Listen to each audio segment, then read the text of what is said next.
지난 5차 북한의 핵실험으로 북한은 이미 미사일에 장착 가능한 소형 핵탄두를 보유하고 있다는 것이 정설입니다. 총리의 견해는 어떻습니까?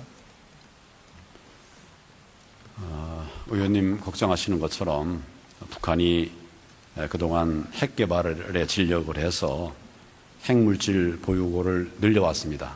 플루토늄이나 우라늄이나 또 핵탄두를 소형화하는 기술을 개발했습니다. 이것은 소형화해서 쏘겠다는 것입니다. 그리고 탄도미사일 성능 개량 등의 노력도 했습니다. 핵 그리고 미사일 고도화를 추진하고 있는 것으로 그렇게 알고 있고 그 수준도 상당히 발전된 것으로 그렇게 평가를 하고 있습니다. 잘 알겠습니다. 저는 좀 다른 관점에서 보겠습니다. 사태가 이렇게 악화된 것은 과연 누구 책임일까요? 우리 존경하는 추미애 대표께서는 지난 9월 6일 국회 대표연설에서 이명박 박근혜 정부 8년간 햇볕을 버리고 강풍을 택했다. 그러나 강풍 정책으로 북핵이 고삐 풀린 괴물이 됐다고 주장했습니다. 과연 그럴까요? 북한은 언제부터 핵을 개발했습니까? 정확한 것은 제가 좀 더 확인을 해봐야 되겠습니다만 벌써 20여 년 이전부터 개발을 진행을 해왔던 것으로 알고 있습니다. 90년대. 예. 89년에 구소련이 붕괴되고 91년에는 한반도 비핵화 선언이 있어서 기존에 있던 미군 전술핵도 드러내는 그런 와중에 북한은 오히려 핵을 개발합니다. 98년에 이미 고농축 우라늄 프로그램을 가지고 있었다는 것으로 알려지고 미국 당국이 그것을 우리 한국에 알려줬는데 당시 김대중 정부의 정책 담당자들은 그거를 무시했습니다. 북한이 핵실험을 하기 전에는 그런 증거가 있느냐? 그거 외치더니 이제 2006년에 1차 핵실험을 하고 난 다음에는 오히려 경제 제재가 북한의 도발을 조장했다. 이런 식으로 국민을 현혹하고 있습니다. 그 당시 발언들을 살펴보겠습니다. 화면 좀 띄워주십시오. 김대중 전 대통령, 북핵 문제는 의혹은 있으나 확정이 없는 상황이고 북한이 제네바 협의를 위반했다는 증거도 없다. 김정일은 핵무기를 개발하지 않겠다는 합의를 지키고 있다. 다음 노무현 전 대통령. 북한은 핵과 미사일을 외부의 위협에서 자신을 지키기 위한 억제 수단이라고 주장하고 있다. 북한의 주장에 일리 있는 측면이 있다고 본다. 정세현 전 통일부 장관. 김정일 위원장은 북핵이라는 무모한 선택을 할 사람이 아니다. 이재정 전 통일부 장관. 북한에 고농축 우라늄이 있다는 정보도 없고 그 계획을 추진한다는 정보도 없다. 그런데 결과는 어떻게 됐습니까? 핵실험을 5번 했고 미사일을 39번 쏘아 올렸습니다. 그럼 돌아가신 분들은 그렇다 치고 저 역대 통일부 장관들은 이 사태에 대해서 반성과 사죄가 있어야 하는 거 아닙니까? 북한은 핵 개발을 위해 최대 15억 달러를 투입한 것으로 추산됩니다. 북한 전 주민이 1년 반 동안 먹을 수 있는 식량을 구입할 수 있는 돈입니다. 북한에 그런 돈이 어디 있겠습니까? 우리 총리도 북한이 90년대 중반부터 고난의 행군 시기를 겪으면서 300만 명이 굶어 죽을 만큼 심각한 경제난을 겪은 사실 알고 있습니까? 그 인원에 대해서는 여러 가지 얘기가 있습니다만 굉장히 많은 인원들이 미니멈 30만, 60만부터 많게는 300만까지 죽었다고 하는 이런 그런 정보들이 있었습니다. 그런 상황을 거쳐서 북한이 오늘에 이르렀다 생각합니다. 그래서 1997년 탈북한 황장엽은 북한이 5년을 더 이상 버티지 못할 거라고 예언했습니다. 그런데 황장엽도 전혀 예상하지 못했던 새로운 변수가 생겼습니다. 총리께서는 북한이 그런 막대한 비용을 어디서 충당했을 거라고 생각합니까? 저희가 정확한 통계를 이렇게 말씀드리기는 어렵습니다만은 우리 공식적인 무역 이외에 불법적인 이런 방법들을 많이 활용한 것으로 알고 있고 또 저희를 비롯한 국제사회가 지원한 것도 이런 북한의 핵 개발에 사용된 측면이 있다는 그런 전문가들의 이야기도 있습니다. 우리도 지원을 해줬죠. 본 의원은 현금 4억 5천만 달러를 김정일 계좌에 직접 넣어준 2000년 그 대북 송금 사건을 떠올리지 않을 수가 없습니다. 이거는 2003년에 특검 수사와 재판을 통해 확인된 사실입니다. 총리도 그런 사실 알고 있죠? 알고 있습니다. 지금 사드 배치를 가지고 국회 동의를 받아야 한다고 이 난리인데 그때 북에 송금한 거는 국회 동의 받았습니까? 당시 환율로 계산해서 무려 5,300억 원이나 되는 거금입니다. 그것도 현대라는 민간 기업으로 하여금 부담하게 해서 그때 정몽원 회장이 투신 자살하게 됐습니다. 남북 정상회담을 하기 위해서 현금을 4억 5천만 달러나 갖다 바치고 그 돈이 자금난에 허덕이는 북한의 숨통을 틔운 이 상황에서 그 누구도 어떠한 정치적, 법적 책임을 진 적이 없습니다. 모르긴 해도 4억 5천만 불보다 훨씬 더 될 겁니다. 당시에 물론 특검 수사와 재판이 있었지만 그거는 대북 송금이 있었느냐 없었느냐 하는데 주안점이 두어져 있었고 그때는 핵 문제가 없었습니다. 지금은 북한이 핵을 개발한 상황이기 때문에 완전히 다릅니다. 총리 견해는 어떻습니까? 그 당시 검찰이 최선을 다해서 수사를 했고 규명했고 또 혐의가 인정되는 부분들이 있어서 기소를 했습니다. 그 당시로서는 그 당시 확인할 수 있는 증거들을 토대로 해서 처리를 한 것으로 생각을 합니다. 지금 시점에서 그 당시를 판단해 보면 그렇다는 말씀입니다. 지금은 상황이 완전히 달라졌다 이런 말입니다. 그 돈이 어디에 쓰여졌는지 그걸 알고도 송금했는지 밝혀야 합니다. 이에 본 의원은 청문회를 강력히 주장합니다. 이른바 대북 송금 등 북한 핵개발 자금 지원 책임 규명을 위한 국회 청문회입니다. 불법 폭력 집회에 대응하기 위해서 경찰이 물대포를 쏜 거 가지고도 청문회를 하고 있는 마당에 온 국민의 생존권이 달려있는 작금의 북핵 사태를 놓고서 이건 너무나 당연한 거 아닙니까? 총리의 견해는 어떻습니까? 오래된 것이고 실제로 이제 어떤 것들이 밝혀질 수 있을지에 관해서 좀 고민을 해야 될 상황이기 때문에 신중한 검토가 필요하지 않느냐 이런 생각을 갖고 있습니다. 오래됐다고 해도 워낙 중요한 사안이기 때문에 제가 이러고 있는 겁니다. 1994년 5월 12일 김대중 전 대통령은 미국을 방문했습니다. 내셔널 프레스 클럽 기자회견에서 다음과 같이 말했습니다. I'm not saying we should trust North Korea, but simply test its real attention. 제가 오랜만에 해보는 영어인데 잘 들리십니까? 햇볕 정책의 창시자도 핵 문제에 대해 북한을 믿자는 것이 아니고 북한의 진위를 시험해보자는 겁니다. 근데 아직도 시험이 다 안 끝났습니까? 아직도 북한의 진위를 모르겠으면 이제 대한민국이 잿더미가 되어봐야 알겠습니까? 그럼 햇볕 정책은 어떻게 해야 될까요? 영구 폐기시켜야 당연한 것 같은데 총리의 견해는 어떻습니까? 지금 이제 햇볕 정책이 추진되고 있지는 않습니다. 현 시점에서는 북한의 핵 도발로 조성된 엄중한 그 안보 상황을 극복하기 위해서 우리가 내부 갈등을 극복하고 또 정부를 중심으로 해서 단합된 힘을 보여줘야 될 그런 시점이라고 생각합니다. 지금 또 그게 문제가 아닙니다. 정통한 소식통에 의하면 10월 10일 쌍십절 날 다가오는 북한 노동당 창건 기념일에 북한이 6차 핵실험을 할 것이라는 첩보가 있습니다. 한 달도 채 남지 않았습니다.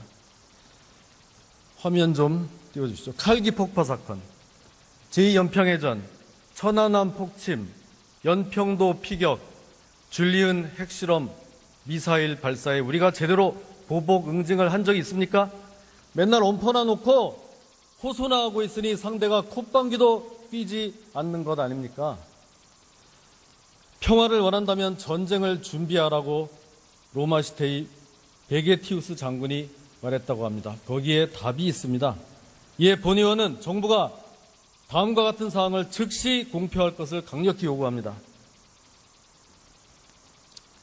만약 북한이 추가 핵실험을 자행한다면 북한 핵시설에 대해 즉각적인 원점 타격으로 핵능력을 괴멸시킬 것이라고 말입니다. 총리, 그렇게 하시겠습니까? 기본적으로 우리는 북한 핵 미사일 도발에 대응하기 위해서 필요한 한국형 삼축 체제를 구축하고 있습니다. 지금 위원님 하신 부분도 같이 검토하도록 그런 부분도 저희들이 유념하도록 하겠습니다. 그런 부분도 포함해서 국가의 명운을 위해 비상한 결단을 내려주시기를 바라겠습니다. 예, 들어가 주시죠. 법무부 장관 나와 주십시오.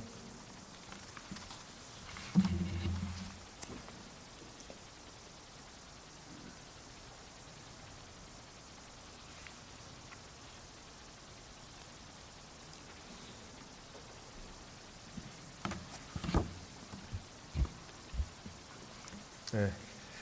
송희영 전 주필에 대해서는 검찰 수사 중입니까? 예, 검찰에서 대우조선해양과 관련해서 제기되고 있는 의혹 전반에 대해서 법과 원칙에 따라서 현재 수사를 진행을 하고 있습니다. 송희영 전 주필에 대해서는 어떤 점을 수사하고 있는 거죠? 현재 수사가 진행 중인 상황이기 때문에 구체적인 그 수사 대상이나 진행 상황에 대해서는 말씀드리기가 어렵다는 점을 양해해 주시기 바랍니다. 제트전세기, 초호화 요트, 1등석 항공권 이런 접대를 받고 우호적인 글을 써줍니다. 이러면 범죄가 되지 않겠습니까? 네, 그런 점에 대해서도 의혹 제기된 부분에 대해서 전반적으로 지금 수사가 진행되고 있습니다. 형, 조카에 대한 친인척 채용 비리까지 불거지고 있습니다. 모든 점에 대해 적극적으로 수사해 주기 바랍니다.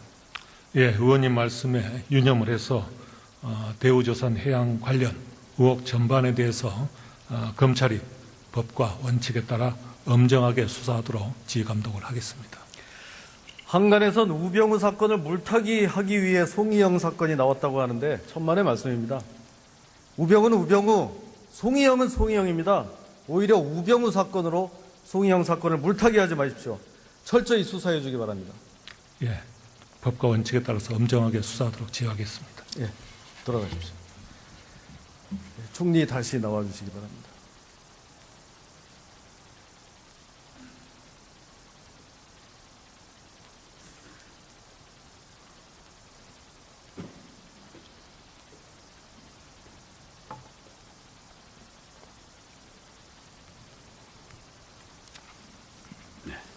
예, 대한민국이 언제 건국되었습니까? 여러 가지 이야기들이 있습니다만은 건국절 문제에 관한 검토는 우리 국가의 자부심을 고취하는 이런 방향에서 검토가 돼야 되지 않느냐 이런 생각을 가지고 있습니다. 아니, 굉장히 애둘러서 답변하시는데 지금 상해 임시정부 수립일인 1919년입니까? 아니면 대한민국 정부 수립일인 1948년 8월 15일입니까? 지금 대한민국 정부는 상해 임시정부의 법통을 이어서 세워진 그런 나라입니다. 뭐 이것도 아니고 저것도 아니고 어떻게 그렇게 답변을 하십니까? 상해 임시정부의 국가의 3요소인 국민, 주권, 영토가 있습니까? 임시정부입니다. 그런 부분들이 다 충족되는 과정에 있던 임시정부라는 점입니다. 충족이 됐다고요? 안 됐다고요? 충족해 가는 과정에 있는 그런 단계로 평가가 됩니다. 김대중 정부도 1998년에 건국 50주년 기념행사를 했습니다. 예? 그런데 문재인 전 대표가 얼마 전 자신의 SNS에 1948년 8월 15일을 건국절로 해야 한다는 그런 주장은 대한민국 정통성을 스스로 부정하는 얼빠진 주장이라고 했습니다. 대한민국 정부가 수립된 바로 그날을 건국절로 정하자고 하는 저 같은 사람이 대한민국의 정통성을 부정한다고 합니다. 이건 완전 개콘 수준 아닙니까? 총리는 과연 어떤 것이 대한민국의 정통성을 부정하는 견해라고 생각합니까? 대한민국은 우리 독립운동가들로부터 시작해가지고 어려운 여건 속에서 만들어낸 위대한 나라입니다. 정말 사랑스러운 나라입니다. 이런 부분에 관해서 이런 논란이 지속되는 것은 바람직하지 않다고 생각을 하고 사실에 입각한 분명한 그런 판단을 하는 것이 옳다고 생각합니다. 예, 총리께서는 이 문제가 워낙 중요한 문제이기 때문에 보다 좀 중심을 잡고 소신껏 대처해 주기를 당부드립니다. 예, 자리로 돌아가십시오.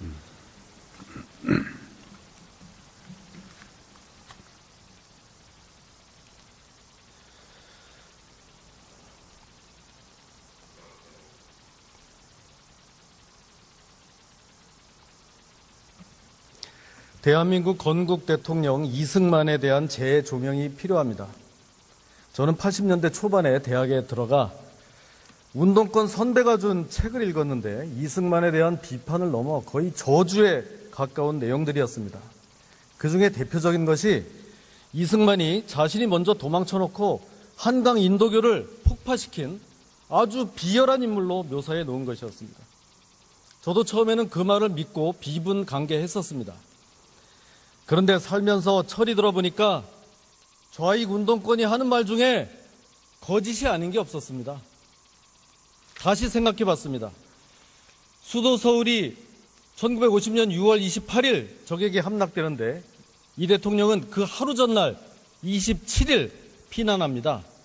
오히려 늦은 겁니다. 국민을 그대로 두고 혼자만 도망갔다? 그럼 그 상황에서 국군 통수권자가 서울에 머물다 인민군의 포로가 돼야 한단 말입니까? 만약 그때 이승만 대통령이 적에게 생포됐다면 지금 대한민국은 없습니다. 그럼 그건 도대체 누구의 시각입니까? 그때 이승만이 도망가지 않았으면 적화 통일이 될 수 있었는데 아깝다고 하는 겁니까? 이승만이 한강 인도교를 폭파했다고요? 한강 인도교를 폭파한 건 이승만이 아닙니다. 적군이 서울에 진입하면 2시간 이내에 한강 다리를 폭파하기로 사전 작전 계획이 되어 있었던 거고 거기에 따라서 육군 참모총장이 지시한 것으로 밝혀졌습니다. 만약 그때 한강 인도교를 폭파하지 않았으면 적의 탱크가 파죽지세로 밀고 내려와 우리는 전쟁에서 지고 말았을 겁니다. 영화 인천 상륙작전을 보셨습니까? 메가더 장군이 중부 전선을 시찰하면서 참호 속의 소년과 대화를 나눌 시간도 없었을 거며 미군과 유엔군이 참전을 결정할 기회도 갖지 못했을 겁니다. 오히려 1950년 8월 14일 무초 당시 주한 미대사는 정부를 제주도로 옮길 것을 건의합니다. 이승만 대통령은 권총을 뽑아들고 그럴 바엔 자결하겠다고까지 했습니다. 이에 반해서 김일성은 어떻게 했습니까? 국군이 평양을 함락하기 이미 일주일 전 도망갔습니다. 그 이후 행적이 묘연하다고 하는데 정황상 만주로 갔을 가능성이 굉장히 높습니다. 자녀들인 김정일, 김경희는 미리 만주에 피신시켜놨습니다. 그런데 좌파들은 모든 거짓 선동을 이승만에게 집중하고 있습니다. 왜냐? 대한민국의 정통성을 부정하기 위해서입니다. 누란의 위기에 있던 민족을 이끌어 나라를 굳건히 세우고 한미동맹을 맺어 그 이후 60여 년 동안 이 땅에 전쟁이 없게 한 위대한 지도자는 지하에서 통곡합니다. 역사를 바로 알아야 합니다. 경청해 주셔서 감사합니다.